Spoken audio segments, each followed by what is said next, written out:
The first time I met her, I was sobbing so hard that my mascara ran down like melted paint. Funny thing is, it wasn't heartbreak or betrayal that broke me that morning, it was my tiny dog, collapsed on the kitchen floor, gasping for breath.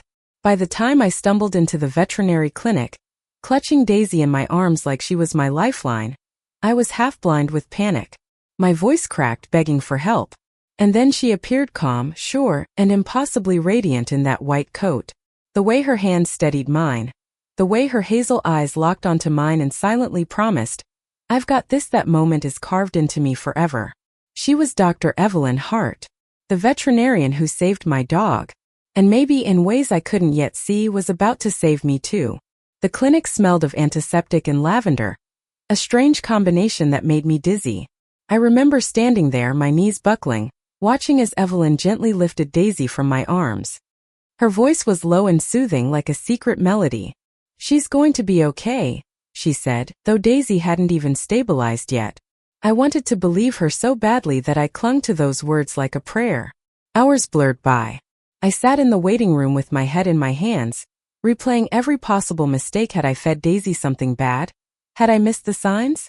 And then Evelyn came back, smiling, carrying my dog wrapped in a soft blanket. Daisy's tail wagged faintly, her eyes brighter. Relief hit me so hard I almost collapsed again. "You saved her," I whispered. Her smile was quiet but proud. "She's strong. She just needed someone to believe in her." I didn't realize then that she could have been talking about me. That night, after bringing Daisy home, I couldn't stop thinking about Evelyn. The way she'd knelt down beside me, not just tending to my dog but calming my shaking hands.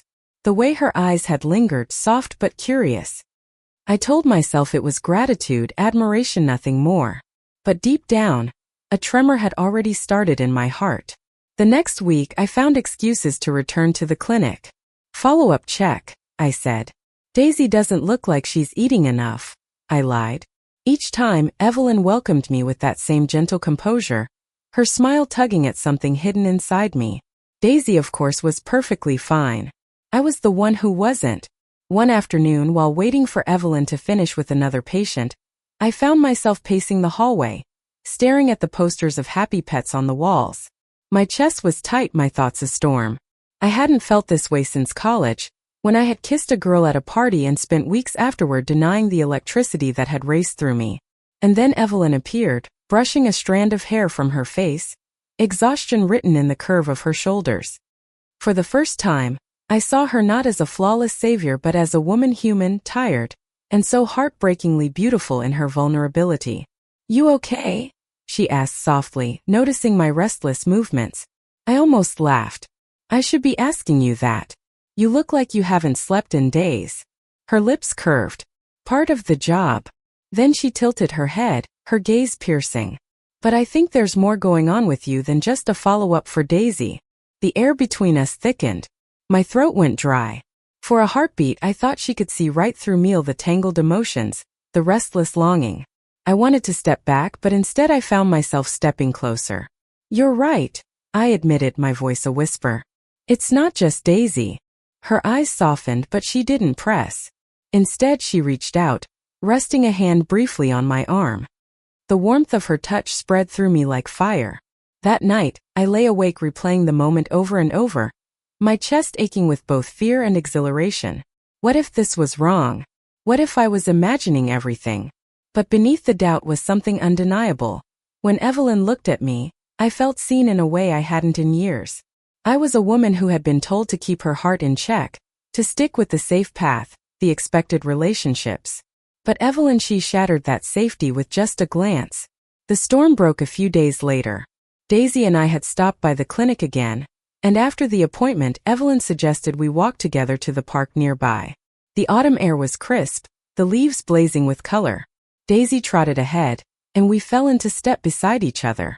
For the first few minutes, we talked about ordinary things, our favorite coffee shops, the best bakeries in town. But there was a current beneath the words, pulling us closer. When we reached the bench under a maple tree, we sat in silence for a while, watching Daisy chase leaves. Finally, Evelyn turned to me. "You know," she said quietly, "sometimes people walk into your life when you least expect it, and they change everything." Her words hit me like lightning. My breath caught, and before I could stop myself, I whispered, "That's exactly what you've done." Our eyes locked. The world seemed to hush. And then so slowly, so tenderly, Evelyn reached up, brushing her fingers against my cheek. I didn't move away. I leaned in, and when her lips met mine, it felt like coming home. The kiss should have been a beginning, but instead, it threw us into chaos. The next day, I woke with a heart split between euphoria and dread. My lips still tingled from Evelyn's touch, but reality pressed in. Would she regret it? Would she decide I was just a foolish client she'd comforted in a moment of weakness? When I walked Daisy into the clinic 2 days later, Evelyn was distant. She greeted me politely, her voice clipped, her smile too professional. The warmth I'd seen in her eyes was shuttered, and my stomach sank. I left without saying much, my chest tight, tears threatening to spill. That night, I sat on my bed staring at Daisy, who tilted her head at me as if she could feel my turmoil. "I don't know if she wants me," I whispered. "But I know I want her." Days turned into a week. Silence. Each time my phone buzzed, I hoped it was her. It never was. I tried to bury myself in work, tried to convince myself it was better this way, that I was safer behind walls. But at night, the loneliness screamed, and the memory of her lips haunted me. Then one rainy evening, the knock came. When I opened the door, Evelyn stood there, hair damp, coat clinging to her shoulders, her hazel eyes stormy with conflict. "I shouldn't be here," she said, voice low. "I've been telling myself to stay away, to keep things simple. But the truth is, I can't stop thinking about you." The words slammed into me, breaking every wall I'd built. I reached for her hand, trembling. "Then don't stay away." She exhaled, shaky, as if releasing weeks of restraint. And when she kissed me again, it wasn't tentative, it was raw, desperate, the kind of kiss that erases doubt. From that night, everything shifted.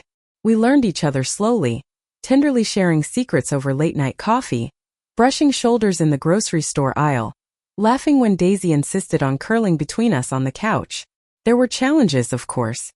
Evelyn was cautious, worried about her reputation, about crossing boundaries with someone who had been a client. I was terrified of what my family would say, of admitting out loud that I had fallen in love with a woman. But love has a way of making fear smaller. One Saturday, we took Daisy to the park again. The sun poured through the branches, and Evelyn's laughter carried on the breeze. I watched her kneel to tie her shoe, hair falling loose, her smile unguarded, and it hit me with stunning clarity. This was where I belonged. Beside her. Always. I reached for her hand, my voice trembling. "Evelyn, I don't want to hide anymore." Her eyes widened, then softened. Slowly, she intertwined her fingers with mine. Right there in the open, in front of strangers in sunlight. "Neither do I," she whispered. It wasn't a fairy tale, not the neat kind.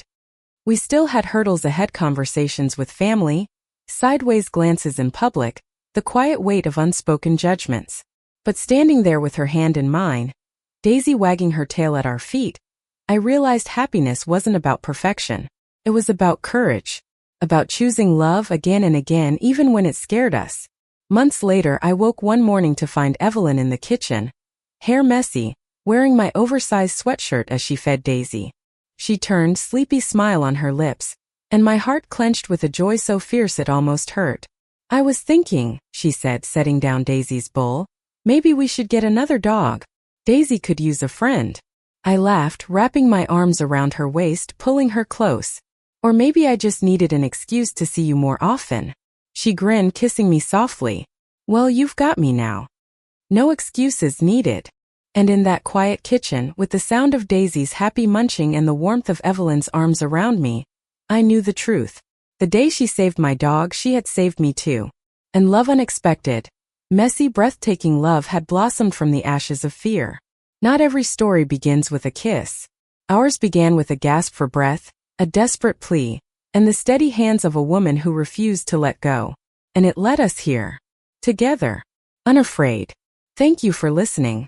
Like and subscribe to get notifications about next videos.